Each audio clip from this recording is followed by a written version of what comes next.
Assalamualaikum warahmatullahi wabarakatuh.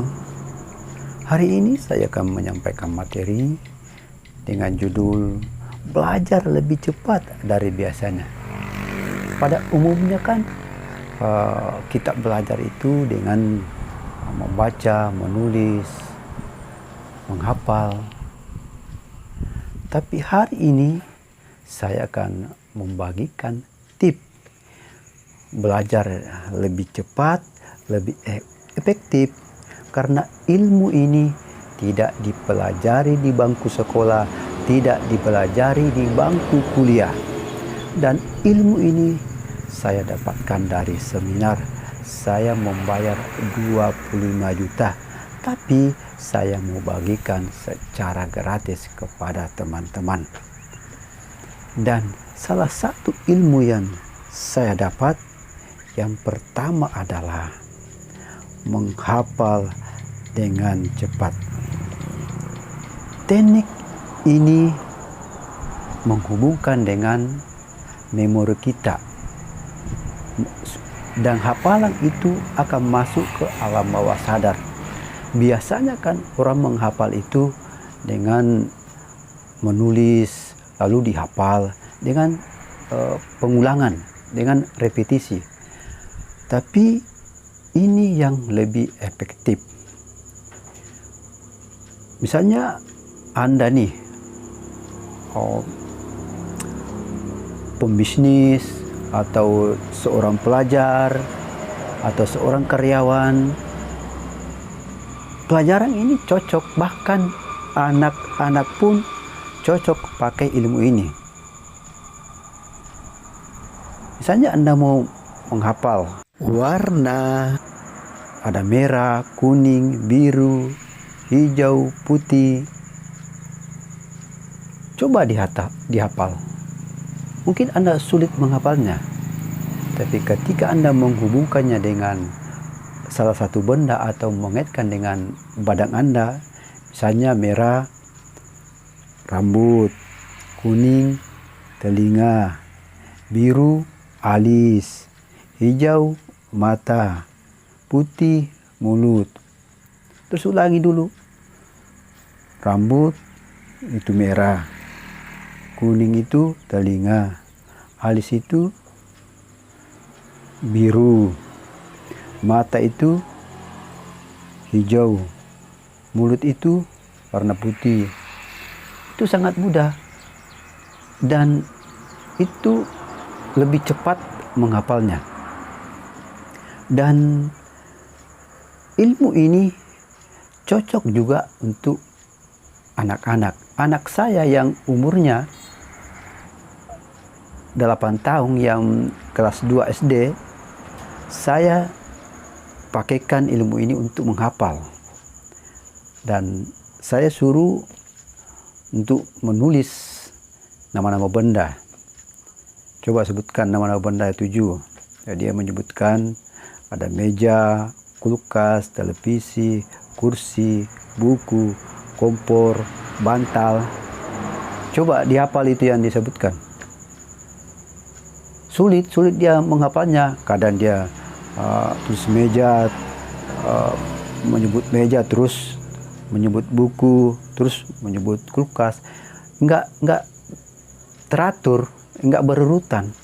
Tapi ketika saya pakaikan teknik ini, dan itu nggak butuh 2 menit sudah hafal, dan itu urutannya tuh juga pas. Jadi ilmu ini sangat cocok ketika Anda mau menggunakan menghafal dengan lebih cepat. Dan ilmu ini juga bisa digunakan ketika Anda sedang belajar bahasa asing, apakah bahasa Inggris, bahasa Spanyol, bahasa Mandarin. Bisa dipakai ilmu ini dengan mengaitkan badan Anda. Apakah pakai kaki, apakah pakai tangan, itu lebih mudah. Dan bisa juga Anda memberikan inovasi Misalnya nih, Anda sedang belajar bahasa Jerman dan Anda mau mengartikan, menghafal itu nama untuk bahasa Jermannya itu minta uang. Minta uang itu bahasa Jermannya kan Geld bitten. Dan untuk lebih cepat menghafalnya, coba bayangkan apa yang berhubungan dengan Geld bitten. Mein Gol di Banten. Ketika Anda mudah menghafal ini kata-kata minta uang dengan bahasa Jerman, ketika Anda ingat mein Gol di Banten, itu sudah Anda terbayang. Bahasa Jermannya Geld bitten. Terus yang kedua adalah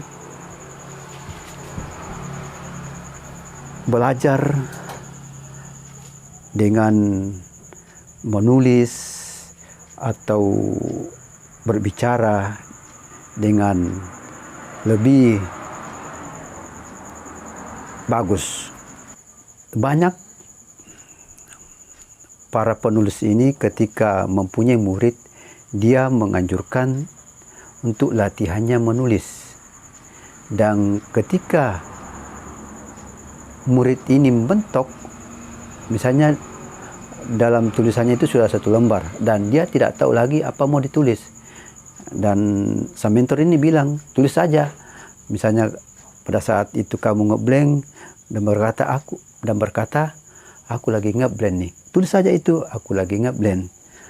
Mengapa? Karena ketika Anda terus melakukan itu, otak sudah sampai di duluan, atau otak ini sudah melihat jalan. Anggaplah gini, Anda mau ke tempat sesuatu, pasti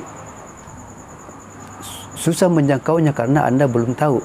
Tapi ketika Anda sudah menjangkau tempat itu, maka otak pasti mudah mendapatkannya, mudah untuk mengetahui ke sana. Ya, begitu latihan ini. Ketika Anda misalnya baru menulis, tulis saja terus. Tulis, misalnya lagi katakan, tak bisa nih, apalagi yang saya tulis, itu saja ditulis. Jangan menunggu, jangan banyak berpikir. Kan ini baru latihan. Supaya otak kita sudah maju duluan, sudah melihat jalan. Itu tujuannya sebenarnya. Sama dengan latihan berbicara. Ketika mau berbicara, pastikan itu mungkin banyak ngeblanknya, banyak kata-kata banyak terbata-batanya. Nah, ini juga bisa dijadikan latihan ini. Otak sudah sampai duluan. Artinya ketika Anda latihan berbicara saja terus, apa saja dibicarakan. Dan ketika sudah seringkali latihan, maka sudah perlu untuk latihan di cermin. Tujuannya kenapa latihan di cermin? Untuk melihat ekspresi wajah, untuk mengetahui gerakan tubuh. Dan sesudah itu latihan lagi untuk direkam. Tujuannya apa? Untuk mengetahui apakah intonasi sudah benar, apakah masih ada banyak kata-kata dan apakah pengucapan sudah benar. Itu tujuannya. Nah, makanya perlu direkam untuk latihannya. Dan ilmu ini juga saya sudah buktikan bahwa ini sangat efektif. ini kan anak saya ini baru kelas 2 dan masih juga belajar untuk membaca. Dia sudah mengenal huruf A, B, C, D, E, sudah hafal, tapi kadang ingat, kadang lupa lagi. Makanya saya pakai latihan ini, suruh membaca, pokoknya baca saja, salah atau benar baca saja, dan dia terus baca.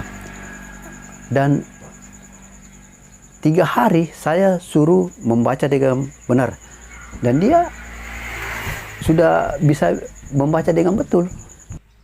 Oke, semoga video ini bermanfaat, dan terima kasih teman-teman telah mensupport video ini, dan mohon maaf kalau ada kata-kata yang tidak menyenangkan kepada teman-teman. Sekian, assalamualaikum warahmatullahi wabarakatuh.